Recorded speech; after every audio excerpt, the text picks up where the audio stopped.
but strongly voluntold to go. Oh, yeah, Besto. that's what Rag we did need to to me, read Shaman. dude. All I play is Frosty K, and Rag is like, "You need to go unholy." I'm like, "Okay, sure."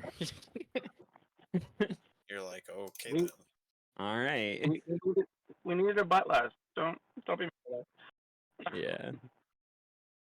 I'm playing a hardcore rogue in the syndicate, picking locks and letting orcs free on hardcore while we're talking. Nice.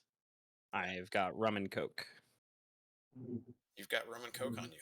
Yes, sir. This is what we're doing. So you got the rum and Relaxing coke, evening. and I'm like multitask conversation with my homies while playing hardcore rogue.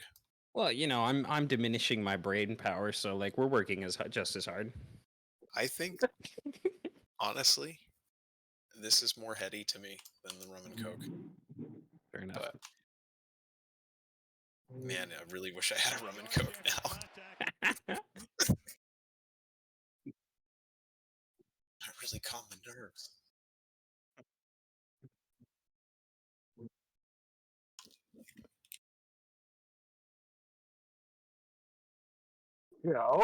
Death Knights were originally the elite soldiers of Arthas.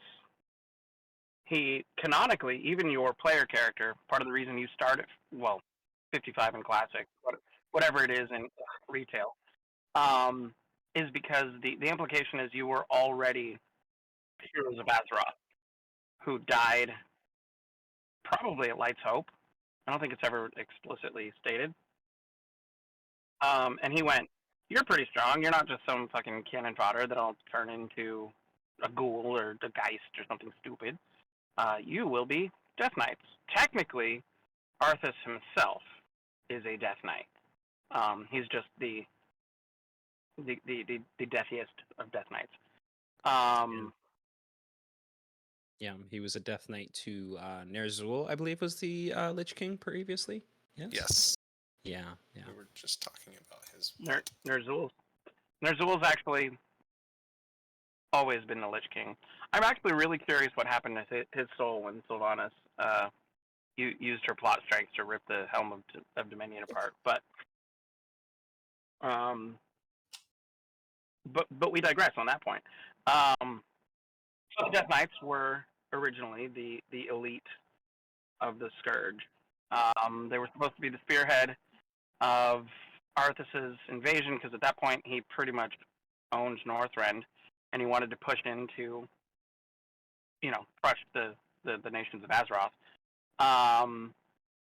So as we all know, if anybody that's played the Death Knight starter quests, he started in the Eastern Plaguelands, was going to wipe out the Scarlet Crusade, and push out from there.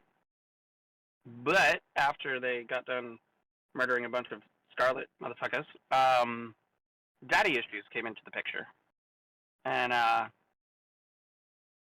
so realistically, Arthas wanted to take down Light's Hope Chapel, which had all the heroes of the light that had died previously were buried in like a sepulcher underneath there. So there was a lot of light energy still present. Now he was going to actually throw his elite Death Knights to the wolves, use them as his sort of, okay, go purge all these Argent Dawn motherfuckers. And I fully expect you to die in the endeavor, but if you take out enough of them, then I'll be able to step in and desecrate Light's Hope Chapel. Now, of course, the nature of the Scourge is the more powerful something was, once it's corrupted, the more powerful it will be.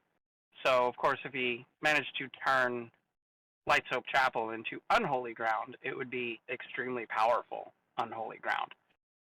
So he was like, "You guys, go to the meat grinder. Let's go." Right? Didn't tell them that, obviously. So then there was a whole issue. It came out during the Battle of Light's Hope Chapel. Why am I spacing on his name? The big paladin guy. Morgraine. No, the big paladin. Tyrion? Yeah, Tyrion Morgraine was actually the leader of the Death Knights at this point, Tyrion was, yeah. and was there at Light's Hope Chapel as one of Arthas's minions. Sorry, But thought yeah, you said DK. No.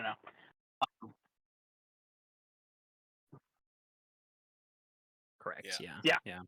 and then But of course, even as a Death Knight, he had remnant memories. As did your character. There's a point, there's this weird random side quest. It's treated as this like goofy side quest, but it's a big part of like the explanation for your character's progression, where you meet somebody that was like your bestie from when you were alive, and they're a prisoner, and you have to kill them. And depending on your race, it was always your own race,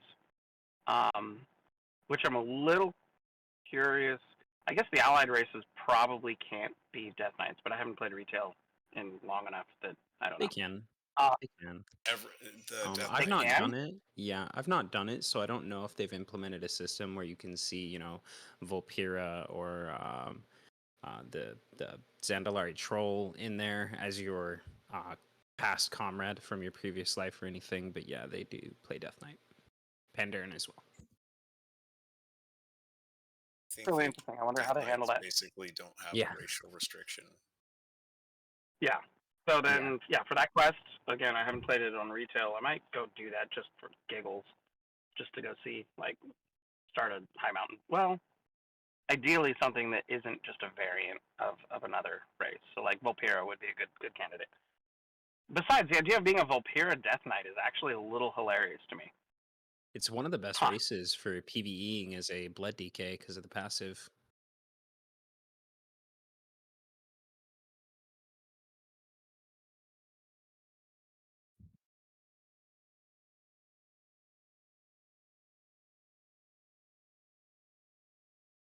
Right. And as blood DK, you're healing damage that you took, so your weakest point in the whole fight is at the beginning.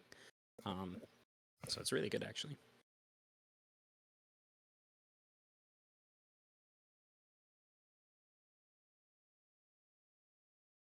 So,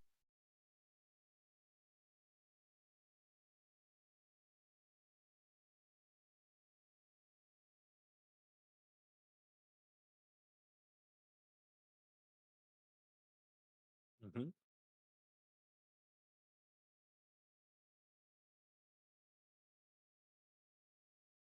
so Tyrion. Fjordring. Tyrion Fordring. Yep. Tyrion He had Fordring. Ashbringer. And then he strikes down Morgraine and all the Death Knights, and he's standing there giving his speech, and then Arthas shows up and kicks his butt. He drops Ashbringer, and Darian, in his rage at Arthas's betrayal, takes up Ashbringer and strikes down Arthas, I believe, and wins the fight. And Death Knights It's become actually a class. not just that. So it's not just Arthas's betrayal. Tyrion actually actively throws Ashbringer to Darian Mograine because he knows that Darian Mograine is the son of uh,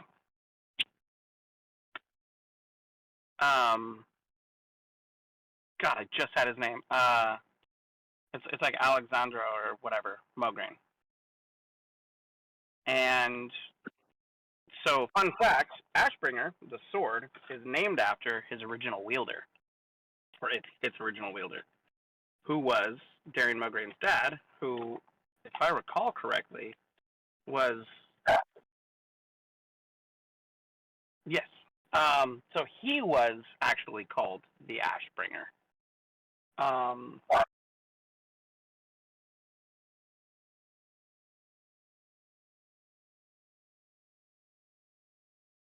yeah. So if I recall correctly, he was actually specifically killed by Darian, I think, when he was raised as a Death Knight. But that meant that Darian had daddy issues.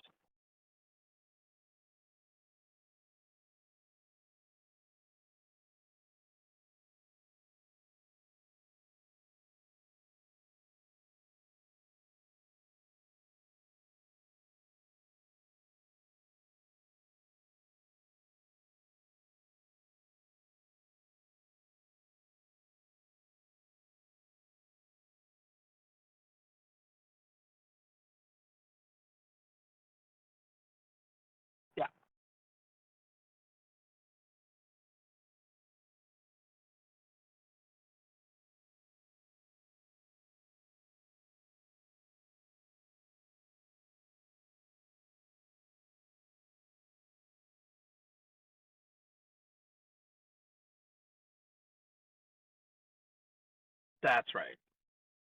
But then, of course, when Arthas is involved, death is not the end.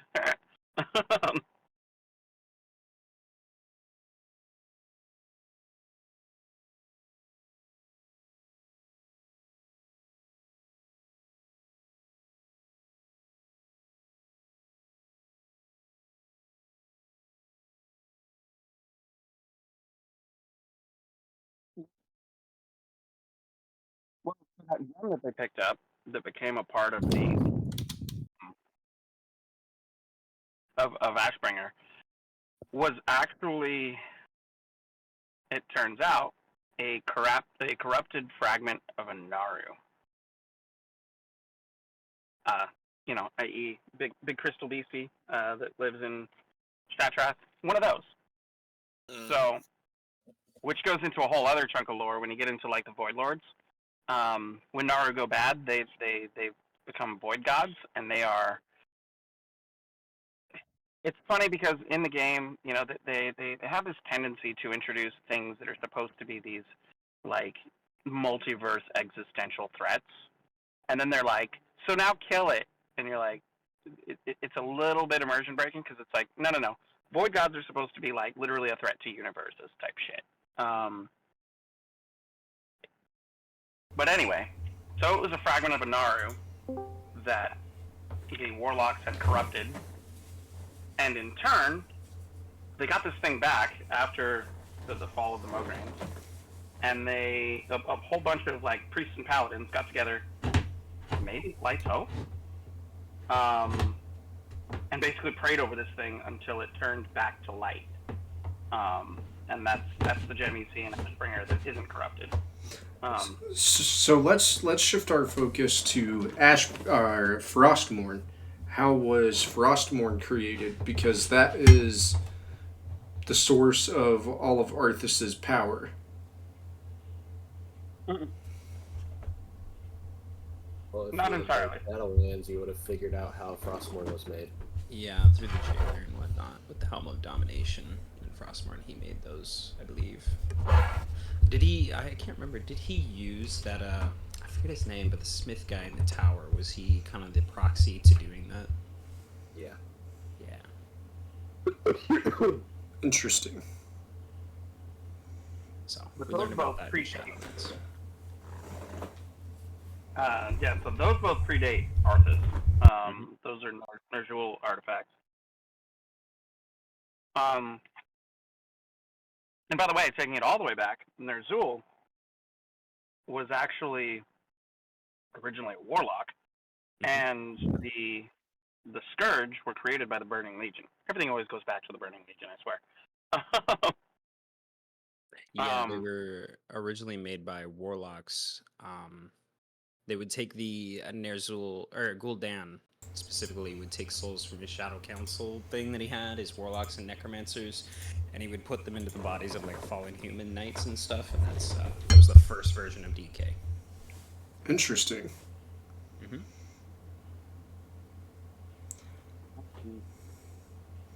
Coffin, so nice of you to join us today. Yeah. So with Arthas's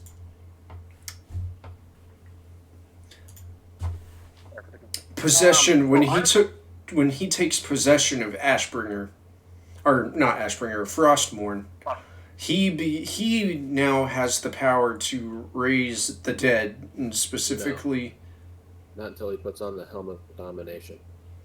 Okay, interesting. He just starts picking up more and more Death Knight powers. It's definitely not. It corrupted him. Him picking up Frostmourne corrupted him, but he didn't have the whole raising the dead thing until he put on the Helm of Domination and he could control the Scourge. I don't know about that. You definitely can when you're playing as Arthas before the Helm of Domination raise dead. Yep. He doesn't have the blanket. Oh, what was that, Snurch? Frostmourne is slow rolling the concept of what he's doing to this young but impressionable zealot in Arthas. So, Right. Twisted is correct. The sword itself is a sentient, like papal object, basically, straight out of like D&D sentient, like ego-possessing weapons that have to roll against the adjusted power of the person who decides to wield it, and either Right. you become the master of the sentient weapon, or AKA the ring takes control of you, right? And so, in that classic standard Grimm's fantasy lore style, that's what's going on. And Frostmourne doles out slowly abilities to you. So I think Twisted is right. I think Frostmourne is capable of bestowing something without getting the helm, right? A lot. Yeah, because Frostmourne We do a bit, was just an extension of Ner'zhul. He wasn't like just stuck in the helmet and at the throne and everything. It is Ner'zhul who's speaking to him through Frostmourne. Yeah. Yeah. So that said, the Helm of Dominion is what allows him. So Arthas was able to raise undead and control them in his like vicinity, but the Helm of Dominion ties you to all of the scourges, wherever it's Helm of gone. Dominion. Yeah, absolutely, definitely, fully unlocks the DK powers in it. So that brings around a very other interesting story is who was the first soul that Arthas claimed with Frostmourne? And if I'm remembering correctly, it was his own father. No, No. that was after he'd already basically completed his Northrend campaign. I don't think it's anyone in specific because when we see Arthas in Warcraft 3, we take up Frostmourne. Mirrodin obviously gets impaled by a piece of ice. You think him dead. We find out later he's not and whatnot, but spoiler. And at that point, yeah, at that point, his alliance buddies that he had brought with him are trying to leave, and he is abandoned by his. Well, Jaina and Uther were no longer with him at that point. Right. But this was just his sort of like legion of soldiers, and so I wouldn't say that it's anyone in particular. I think if we're talking about a mainstay, like important character, I would say it is probably his dad. But he definitely killed several footies and peasants along the way.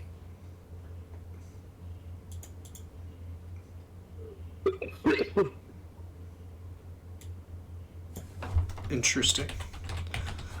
So the first town. So what was the name of the town that Arthas completely purged when it was turning bad and was like Stratholm? Yeah, Stratholm. Is that kind of where his corruption really started getting bad?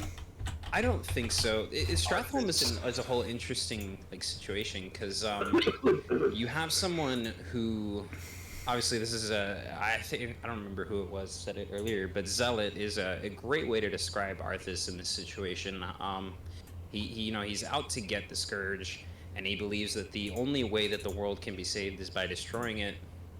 And obviously he takes it to the extreme here in this situation in Stratholm, where he kills all these villagers who are going to turn into the undead regardless. It's an interesting situation of like someone with the right intentions doing the wrong thing. It's again points to that he thinks he's in control of the situation, and that the people who don't understand don't get what he gets, but really he's being manipulated. This is part of that slow rolling the aspects of what Ner'zhul, right? At this point, it's just the friendly voice inside Frostmourne, and it's winning, and he doesn't know. And so what it does is it plays on his emotive responses to force him to make a pragmatic decision like that, because he's already seen towns get completely fucking turned in and have to fight, see people die and get resurrected, and die and get resurrected. He's seen, like, this has already happened. So this isn't the first town This is where he decides that he's gonna make a fire break. It's Yeah. the first, I believe, major city. Because He's- Stratholme He has was a major definitely city. seen. You have multiple engagements where you try to head off and quarantine, and you just can't do it. There's always some sneaky, shisty way that they sneak some shit somewhere somehow. It always gets around you. You never get ahead of it. You never have the stopgap, right? Right. Yeah. So that's when Arthas, in that moment of weakness and fatigue, right? It's all lots of fatigue, emotional fatigue, actual physical fatigue, loss, right? Abandonment. And that's when suddenly it becomes like a great idea. If these guys are already gone, there's no fucking way it's gonna happen again on a scale we can't imagine. I can save them. I can give them a clean, holy death, right? Right. And so we can just save them that agony right now, and then the rest of the world will thank them as martyrs. Otherwise, they're just going to be undead that's going to murder everyone anyway. So Yeah. let's do it. Right? From a purely pragmatic standpoint, made a sort of sense. The problem was it also, because it was being manipulated. I'm not super clear on whether Frostmourne was already whispering into his brain by that point, It was. but we do know At this point, that it was just Mal'Ganis, Kel'Thuzad. yes, Kel'Thuzad and Mal'Ganis was the one that was actually there. They were playing a long game. They were doing this on purpose. They were trying to push him into darker and darker actions because they were aware of his level of just raw motherfucking obsession. Fun fact, by the way, Kel'Thuzad was originally a non-Scourge related necromancer. He was a member of the Kirin Tor. He dabbled in necromancy, which was forbidden. And he actually was raising dead that were not Scourge. And then the Kirin Tor found out, booted him out, told him he was a fuckhead. And it was once he raised enough of them, it caught Ner'zhul's attention, who reached out and talked to him and went, "Hey, fuckhead, undead, that's my thing." And turned him, basically brought him into the fold. Anyway, so yeah, a lot of that was the more direct manipulation. It wasn't, Frostmourne in his brain yet. It was a thing that, if it hadn't been such a dark action on his part, and if it hadn't had such a traumatic effect on his mind, from a purely pragmatic standpoint, it might have even made sense. Like Jason was saying, hey, they were all going to die anyway. They were infected. The city was fucked. But because it went so strongly against everything that he should have stood for, it cost him his mentor and his girlfriend in one fucking swoop, which also then isolated and alienated him. So instead of having these influences toward the good, who would continue to sort of... breaking too, so there goes his holiness. Yeah. I think that generally speaking, like, it was a lose-lose situation. The town was going to be destroyed no matter what, either as undead or as people. I think the big takeaway from that moment was really Jaina and Uther leaving him. I think you hit it right on the head there with that, because like if we were in a world where Jaina and Uther had recognized the direness of the situation, recognized what was going on, and supported him in some way, and continued on this journey with him, we definitely would not have ended up with the Arthas that we know today. Interesting. On the other hand, I think it would have been just as alignment breaking for them. Yeah, definitely to an Certainly. extent. It was a very difficult situation for sure. Yeah, Yeah. well, for sure, they definitely would have been alignment breaking as well. Yeah. Which brings up. However, with the combined forces that they had with them on retainer, and Jaina's unbelievable, plot armor, demigodic You know, It was magic. like Yeah, gee. if you needed to have 2 lieutenants and their entourage and their personal capabilities of AOE stormy destruction, and you were like, all right, it sucks, but we need a fire break, otherwise this wildfire of plague is gonna spread. So fire break us. And if they nodded at each other in unison and broke away and followed orders, then that town would have been successfully destroyed and razed. That's what's funny. Like they absolutely would have been over. There would be no franchise. Yeah, it kind of had to happen for us to get to where we are today, for sure. Would have been a very different story. Maybe just a continuation of like following Arthas into Northrend and fighting the Scourge there, and a different Lich King. Yeah, but then they also wouldn't have been prepared. Yeah, it wouldn't have been as compelling either. Arthas, like, you when you're playing Warcraft 3, it was such a... I remember playing it as a kid. I was like 12, 14. One of the first games I really sunk my teeth into. He was such a compelling character, especially for me at that age, obviously. Dude, but definitely, yeah. It would not if we had gone, if we lived in a world where Jaina and Uther had stuck with Arthas, and the first, second expansion or whatever was us following Arthas into Northrend, in WoW, right? It definitely would not have been as compelling as going to Northrend, fighting Arthas, killing him, seeing the cutscene of him with his father and everything.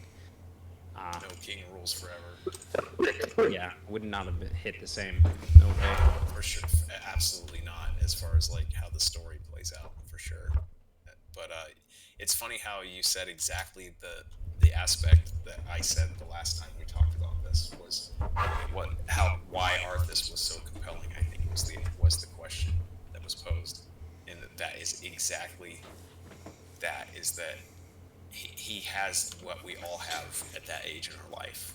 It is that indomitable idea that there is so much more ahead, and there is so much energy, so much positivity, so much overcome. That youthful exuberance that is infectious. The youthful way to make things better. The want, the so need. Luther exemplifies that, and you get behind him so thoroughly. Like you really want everything. You're like, I can't believe we're losing every mission. Like, how is this going to get turned around? And then like he has this idea, and everyone leaves, and you're like, what is this game? Yeah. How do we get our friends back? Yeah, why? I remember why is that. the chick leaving? It was such I don't know how to put it, but like I really felt the betrayal. I almost like I was like feeling it through Arthas. Like Jaina, his longtime girlfriend, used to be fiance. Uther, his since a child, his mentor, leading us all this way, and then they just drop him. They're not even there to like try to pull him away and hold him back. They're not there to see it through with him. They just leave him. Right. And it was such a compelling moment in the story. Yeah, it really is the things you mentioned about Uther. It's like he's like uncle, mentor, super high-ranking official in the career path he chose. His personal connection and sponsorship into so much other than just being a prince. Getting him into a world other than the court and the game of houses. Bringing him into like the paladins. Right, and then there's that the part the ultimate point I'm getting to is that also represents like his pastoral connection to his God, his church, the core The light. of what he is, the exemplified. Not to mention Luther is a famous guy, right? Yeah. In general, He is the guy. Catch in the church, He's like the leader of the paladins, I think, at that point. It's like At that point, I think and he is. it's like roll that all in, and there is an actual love, right? This is family, absolutely. right? So Almost like a father the at amount that of point. broadly spoked wheels, like the spokes coming off the hub that radiate from what Luther is to artists. Like, And he doesn't just he doesn't just leave him too. He really denounces him. He absolutely excommunicates him.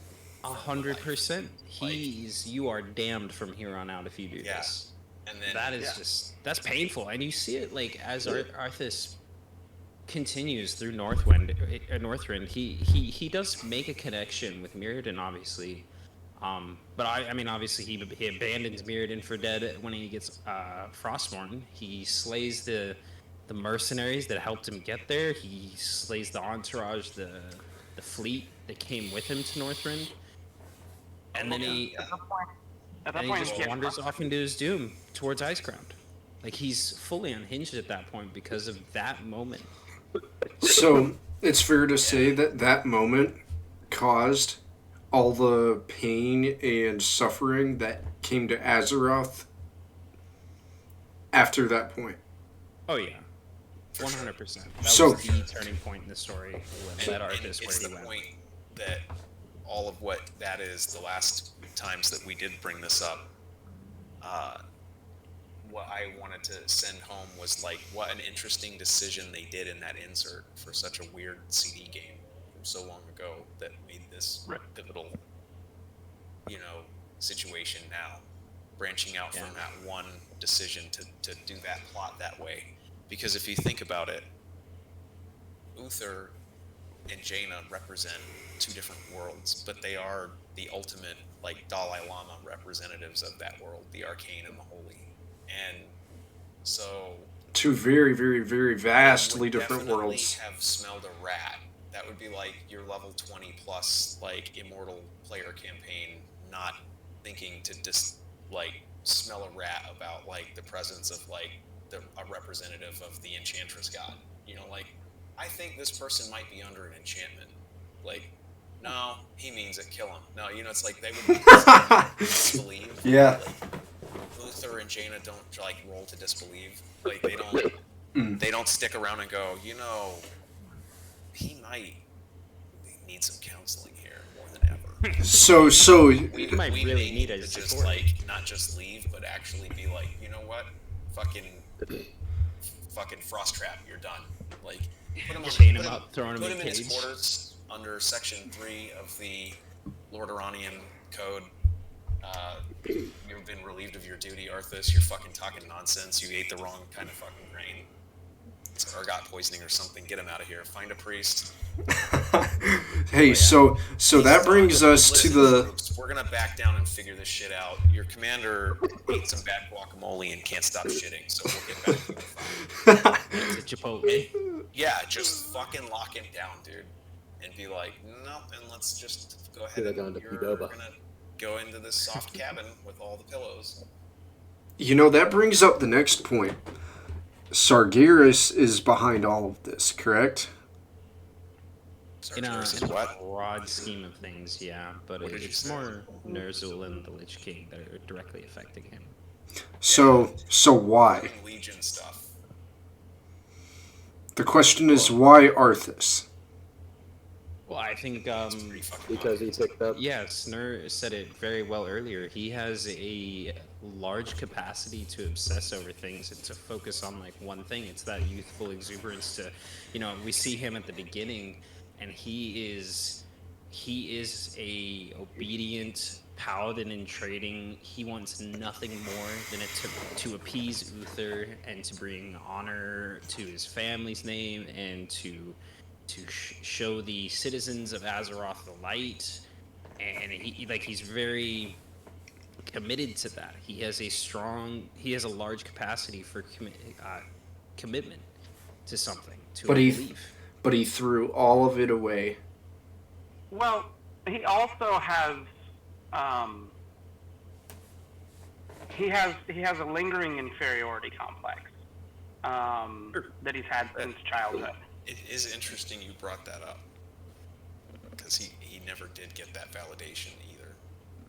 Yeah. Part of that was to get the certificate if Uther leaves it. because he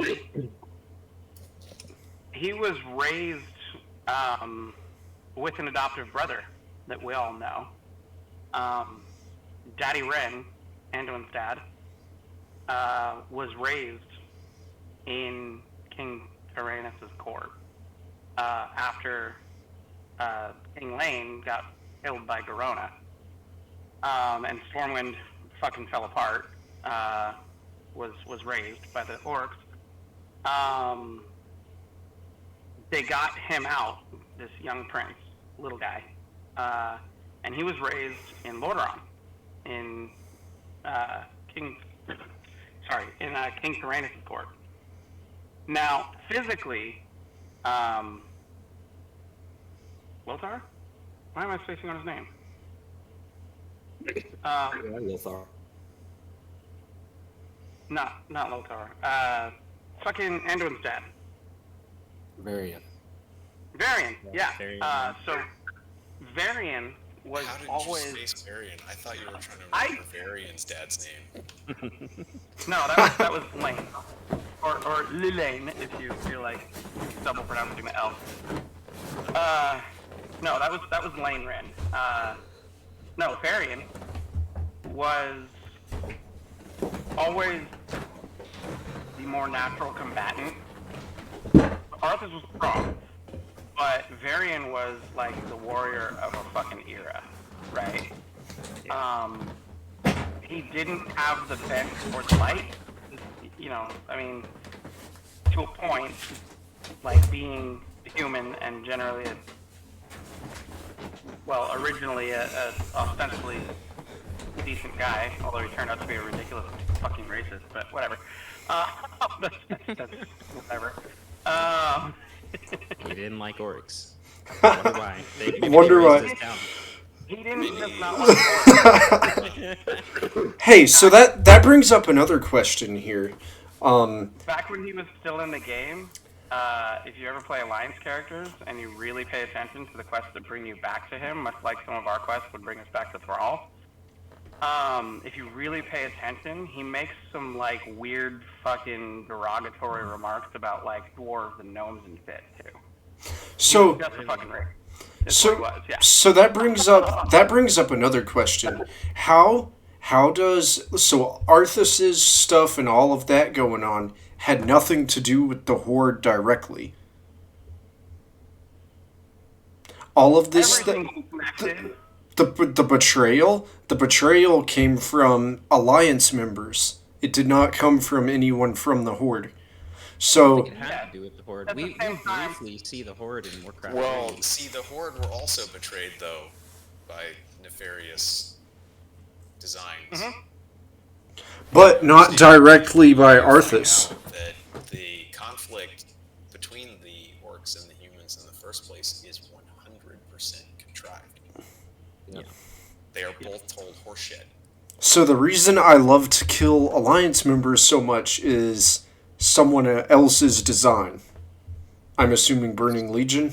Yeah, they're told that this was foretold by the spirits, that this is your promised homeland, that what's on the other side is what is in your scripture. This is yours. I will part the seas. This is your homeland. And when you get there, it's like, oh, by the way, there are some very dangerous things, but you're orcs, right? Orcs fear dangerous things? No. Do we kill the dangerous things that are in our homeland? Yes. Go through here. Get those dangerous fuckers. They want to kill you. This is your legendary place, right? And they open it up, and we're like, yeah, these guys are going to fuck these humans up. And they open up the portal. And the humans are like eating fucking breakfast and shit, and it's like the Viking longwoman just Yep, exactly. It's like Lancelot at the fucking wedding. You know? And so, you know, there really actually isn't an actual reason for their conflict. It's completely engineered. Yeah, And who is the what's his name? The only orc that sees it and tries to make peace, but ends up Gul'dan ends up challenging him to the death and drains his soul out of his body. Oh, Thrall's friend. What's his name? Thrall's dad, wasn't it? It's Thrall's dad, if I remember correctly. Yeah. Durotan was the first one. It's Durotan, that's it. It's Durotan. Yeah, so Daddy Durotan, with the Frostwolves, was the first one to go, yeah, fuck that. but he also exercised a decent amount of influence with With the clan what the members and fuck, stuff. Blackhand. Well, Blackhand, yeah. Yeah, so Duratan was close friends with Blackhand, I think. And then Blackhand, he was the war chief of the Horde at the time, working directly under Gul'dan.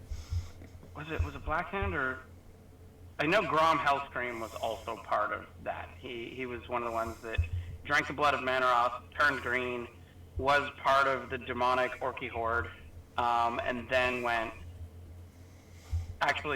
he found out that they'd betrayed and murdered his buddy, because originally it was supposed to be an elective thing. Hey, if you want power, drink this shit, right? But it wasn't supposed to enslave them, right? So if somebody didn't want to drink it, that should be their choice, right? Right. Then one guy that's like, I'm not going to drink that shit, and he gets betrayed and murdered by Gul'dan.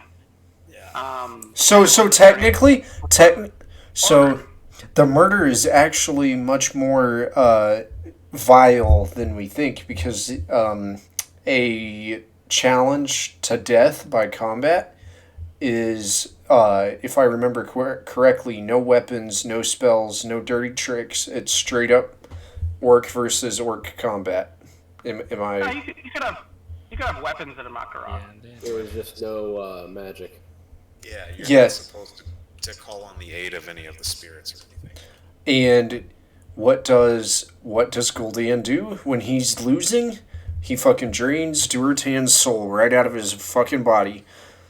He hits Shift R. Yeah, so let's bring it back to our original discussion of Death Knights and how the Horde ends up in Northrend. So, if I'm remembering correctly, it's more just the Scourge is a threat to all living How beings. the Horde end up in Northrend? Is that what you're saying? Yes. Yeah, I don't think we see the Horde in Northrend until Wrath of the Lich King, really. Yeah. Right. Well, until we're going to Northrend. Yeah. Because this was all more of an alliance situation. Yeah. Until that point. The Alliance kind of started this problem, and we kind of ended up going over there to take care of it. But my question is, everybody hates Death Knights, because if you know, when Darian Mordrain, after we take back over, Death Knight main. when we take over the Ebon Hold, and he gives us the letter to go talk to each like our leader of our perspective faction, yeah.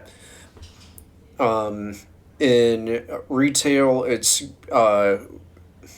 who's it? Stourfang, but during the canonical Wrath timeline, it's Thrall, and Thrall, like, we're walking through town and everyone's throwing shit at us. There's the buzzing flies. We're getting fruit thrown at us and everything, and we get to Thrall, and Thrall is just kind of like, "Welcome to the Horde." Yeah. Yeah, he vouches. And I think, and like, why? Because what's Tyrion Forgering's that note was endorsed to go either way. I know if you're Alliance and you go talk to whoever the king is, he's like, "Oh, okay," because of the letter from Tyrion Forgering. But that doesn't really. Why does that mean so much to Thrall? It's just in Thrall's nature. He's very much a peacemaker. He's someone who wants to see, much like his dad. I think he gets a lot of his personality from Duratan. He wants to see the Horde and Alliance at peace. He's never someone, and that's why we only see him as the leader of the Horde for such short period of time, because it's such a hard endeavor to undertake. Thrall is just so much more accepting of people. He wants to see people live together in harmony. rather than cast people out and things like that. Even Death Knights that have killed thousands of people. Yep. Right, but Believes in second chances. yeah, absolutely, second chances, and That's- also like you have to remember that Death Knights up until Lights Hope Chapel are very heavily influenced by Arthas. Not only in that they don't They're his remember elite. a lot of their past, but they also are directly under his command. Under They're his his influence. they're his elite squad of basically his Nazi death squad. Yeah, essentially. The what are they called? The what were they called? I forget. What's the name for it? I forget. Well, the SS. Yeah, the SS. Kriegsmarine, yeah. Yeah, actually, that's a great analogy. It's a little bit like, okay, yeah, it's a very open secret now that both, particularly Russia and America, courted Nazi scientists after the war. They were like, you guys are pretty smart. You're monsters, but you're smart. And we don't want the other guy that we don't like, that we've been allies with in this war, but really don't like, getting too many of you, so they started snatching them up. That said, they had to keep it secret because, much like this, we would have played them live. General populace would have been like, what? No, not Nazis, nope. So it's a lot like that. So you got these Death Knights, ew, but and at that point they, almost everybody had at some point lost somebody that they knew, somebody that they loved, had died on the end of a rune blade. So, there'd be a lot of antipathy there. Yep. Pretty much unavoidably.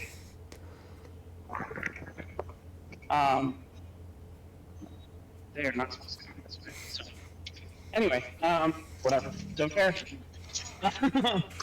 So let's. So the Horde aren't really aware of Arthas's, like, what's going on with that, unless like there's certain spies and whatever within the alliance. So there's not a whole lot of reasons that the Horde has to care about who this Arthas guy is. To them, oh, the enemy is just doing enemy shit. Yeah, to a certain point, like, yeah, the Alliance has a lot more history with the Scourge up to this point than the Horde. But I think they understood what was going on with, like, Arthas and the Scourge.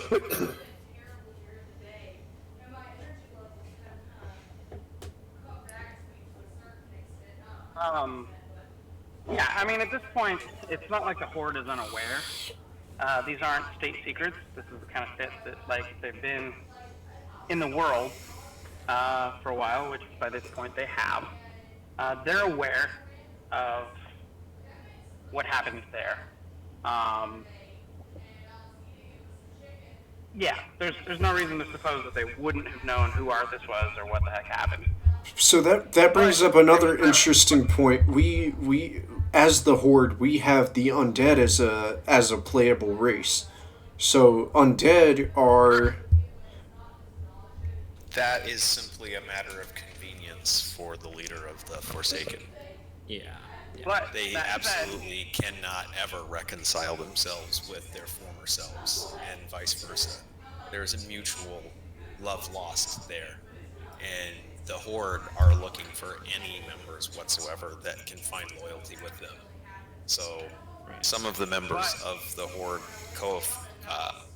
coalition are simply in matters of convenience. And specifically the Blood Elves and the Forsaken fit that bill. The Blood Elves does especially. raise the point.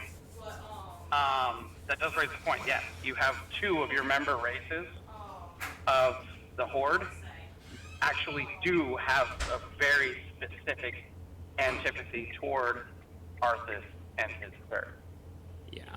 So what do the Blood Elves What do the Blood Elves have to do with Arthas? Well, The reason that they are blood Blood elves elves would be a yeah. good one. yeah. I know. Arthas comes That into huge Silvermoon. scar on their island. Yeah, Arthas comes into Silvermoon and destroys the Sunwell. Essentially, he makes Sylvanas into a banshee. She's actually the model banshee in Warcraft 3 Rag. We've gone over this many times. Many Yeah, many that's- You're times. about to divulge. I have mentioned this exact source lore and how it relates to what they did with her origin story and why it's so powerful. So many times. I can't wait. Yeah, so Arthas assaults Silvermoon, is successful, destroys the Sunwell, and Sylvanas, says, I did my part. I'm gonna die my warrior's death defending the Sunwell and my people. And Arthas says, no. I will, instead of giving you the release and satisfaction of a warrior's death, I will make you my minion, and enslaves her against her will. And Sylvanas had a very strong will, and I think a Arthas lot didn't of people. understand that powerful female elves, once made undead, don't really become zombies. They become banshees. They become much higher forms of. No, some of them become Dark Hunters.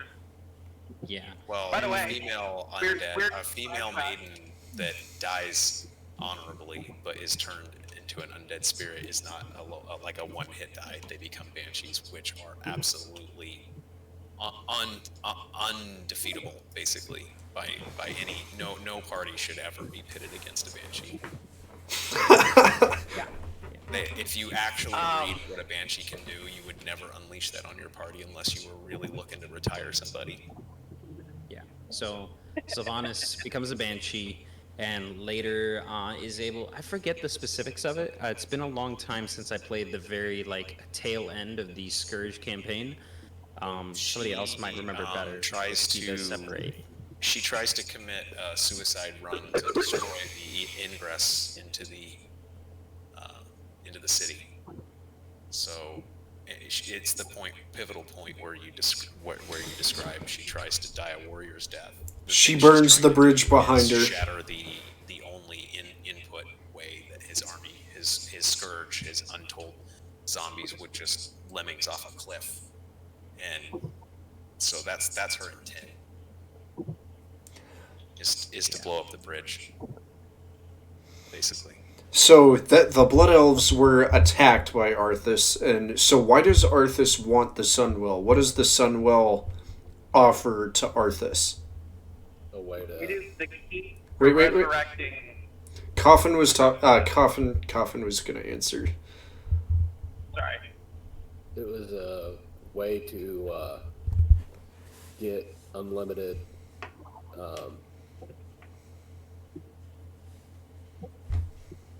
demons Not just that. into the world. What he did that actually corrupted the Sunwell was he took what was left of Kel'Thuzad. Because remember, he killed Kel'Thuzad, but then Right. he became the Lich King, and all of a sudden went, wait a sec, that powerful Lich that I hated and I killed, he was a powerful Lich. And guess what? So am I now. So I want him back. So that was what the thrust of that campaign was he needed the magic of the Sunwell To raise Kel'Thuzad. power to bring Kel'Thuzad back. Yeah. And that's what actually corrupted the Sunwell and brought in all that fell energy and showed the Blood Elves that, at that point, the High Elves, Yeah. that, oh yeah, by the way, you didn't know because you've always had your supply, but you're horrifically addicted to this magic shit. And you just didn't know because you always had a nice little main line of it. Yeah. And now you don't. The highest of the highest courts in the lands went methy overnight. Yeah. It got really ugly. Really, really ugly. And that also ties in with why people like Ashara are so hated. Yep. Mm-hmm. Interesting. So switching that. So we know why the Alliance hates Arthas. We know why the Blood Elves hate Arthas. So why do the Forsaken, which I know they like follow the Banshee Queen, but because they are the red pill. They hate him most of all. so how come?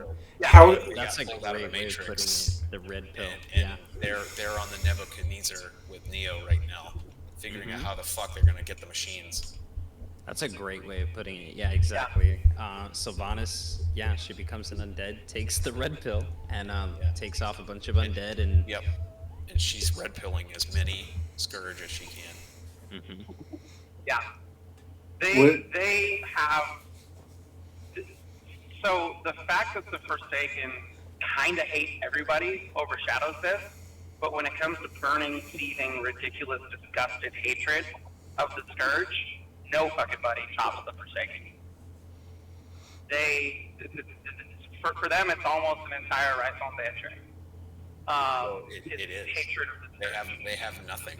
They have nothing Yeah. but the traditional undead loathing for anything that represents what they had. Anything that reminds them of what was once life and pure.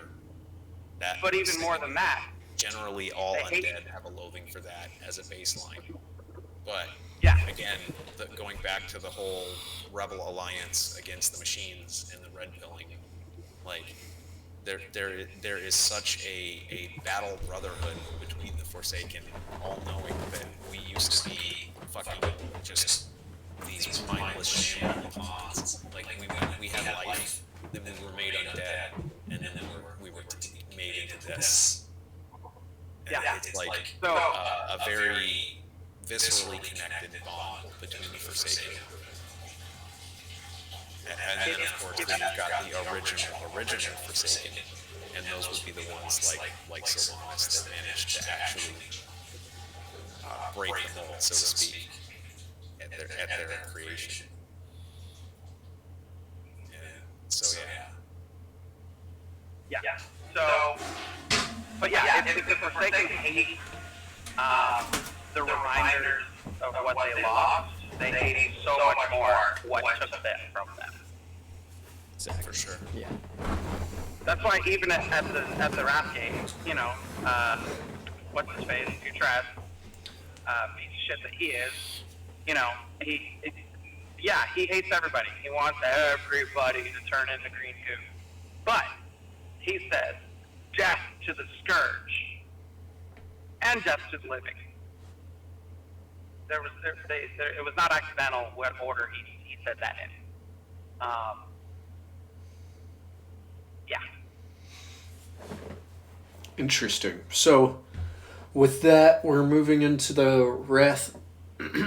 We kind of wrap up the story of Warcraft 3 of Arthas going over into Northrend. Where does the final showdown between the current Lich King before Arthas and Arthas taking the mantle, how does that end up playing out? There was no showdown.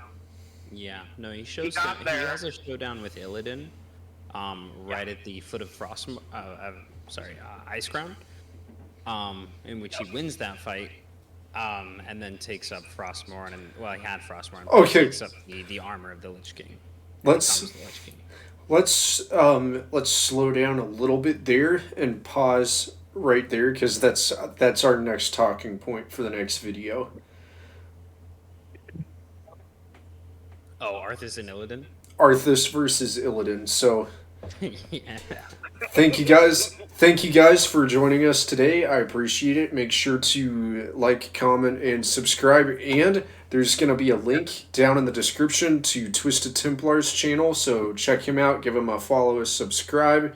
And we will catch you guys in the next video. Thanks, Coffin, Eli, and Snurch for joining us in the discussion today. And y'all have a good